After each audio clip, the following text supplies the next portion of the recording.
welcome to our show, Radhika Talks.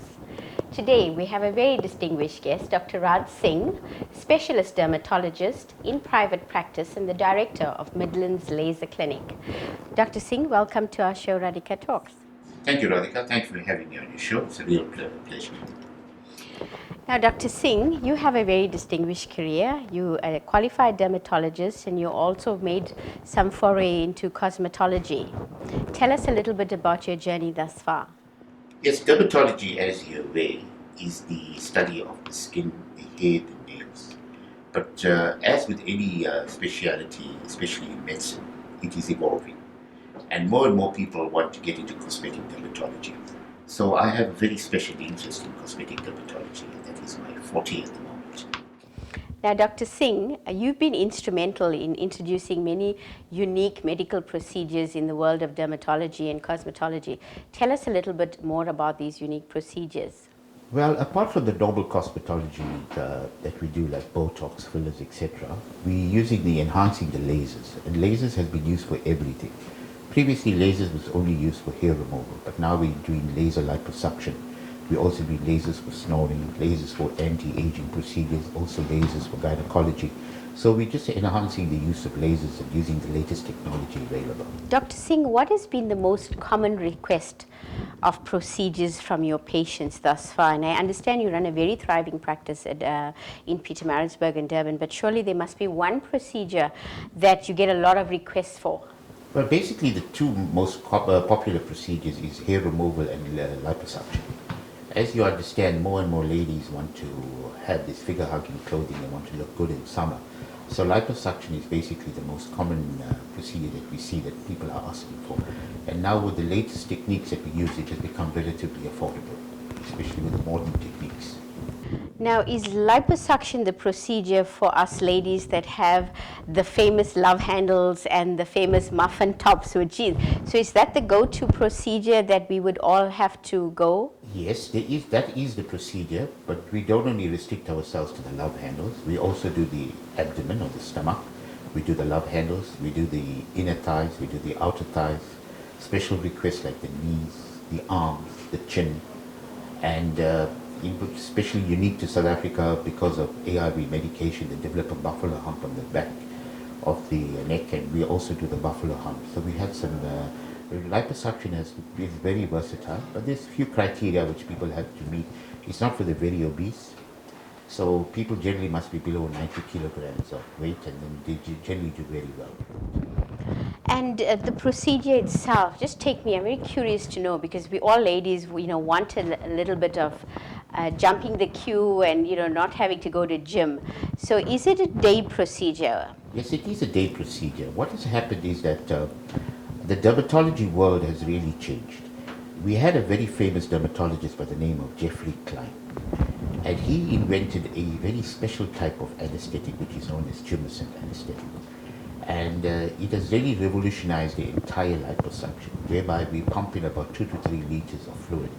For example, if we do in your abdomen, we'll pump in 2 to 3 liters of Jeffrey Klein's anesthetic solution.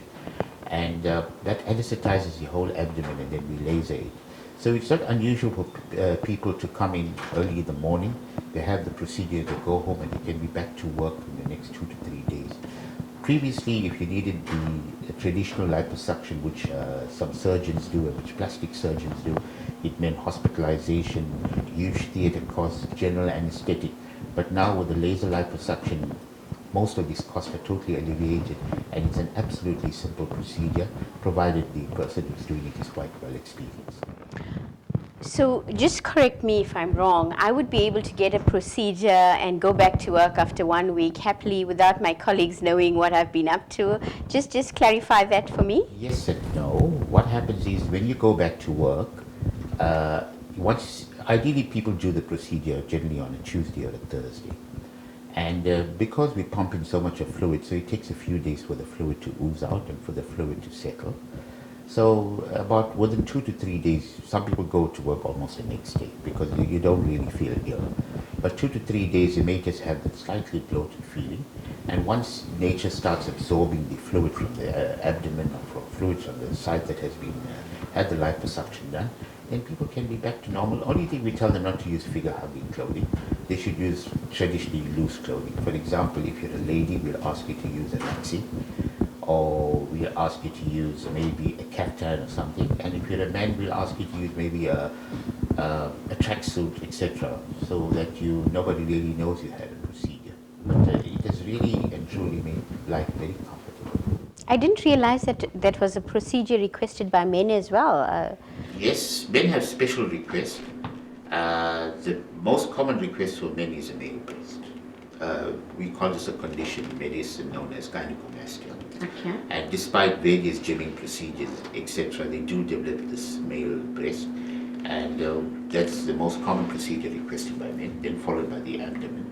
Because what you must understand, no matter how much you gym, no matter how well you tone, when you reach around the middle age, it's difficult to remove it, despite your best training methods. And this sort of helps them to attain that six-pack, to attain the typical chest, which they want when they wear these typical vests, especially when they're cycling. So it's not unusual for male. But at the same time, women outnumber male 4:1. So generally the women, I would say, are slightly more vain than the male. I'm surprised you're saying that, but my next question is going to be, what is the reasons proposed by your patients as to this is the reason why I need it? What is the most common reason? It's surprisingly, what you must understand that, first of all, everybody wants to look good. And you find a typical modern lady who basically goes 1.5 hours, 2 hours to the gym. She's very, very agile. She's very well toned, but she just can't get rid of the small abdominal bump. Or she can't get rid of her arms, which are sagging a little bit. Or for example, she's not happy the way she looks in the thigh. She has a saddle bag, and she's not happy the way she looks with the jeans on. Or for example, when she wears the jeans, her knees are bulging. So those are the typical ladies that come in. And what is surprisingly that you must understand, everything is evolving. So before it was a luxury procedure. So now it's not unusual for Valentine's Day to have 3-4 requests. This is my Valentine's Day present from my husband, or this is my Women's Day present from my husband, or this is my anniversary present, or this is my birthday present. Because although it may sound quite expensive, but if you look at it, it can be as little as 9,000 Rand for the chin, up to about 27,000 Rand for the abdomen. So some people just have some strange requests. In fact, surprisingly, for Mother's Day coming, I've already had 1 or 2 requests where people have said they want to sponsor the mother liposuction. So things are evolving.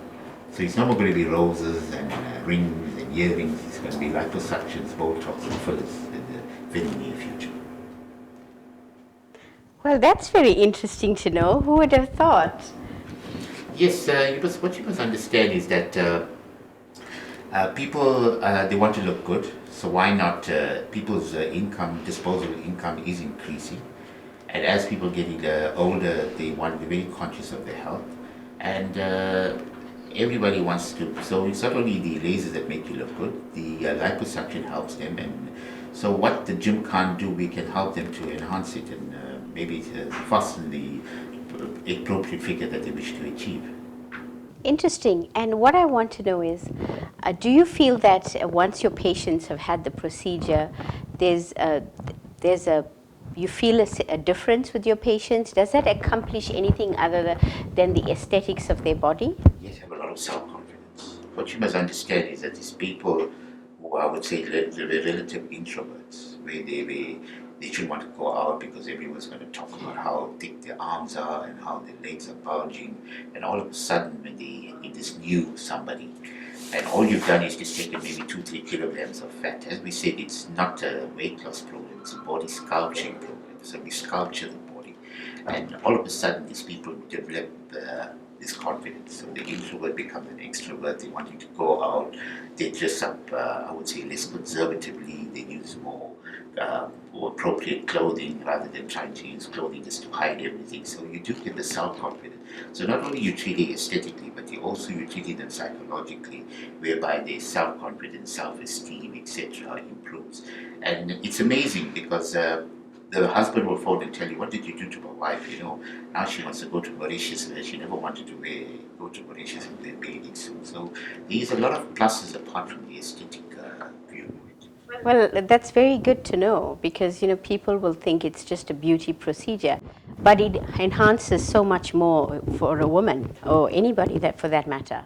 Dr. Singh, I'm very curious to know, and I have to ask you this question: if your spouse asked you to do this procedure, liposuction, would you allow or would you say yes, go ahead? I would say yes, go ahead, but knowing my wife, she's also very conservative. But the problem is you cannot operate on your own family, so I've got a few colleagues who will be happy to operate on her.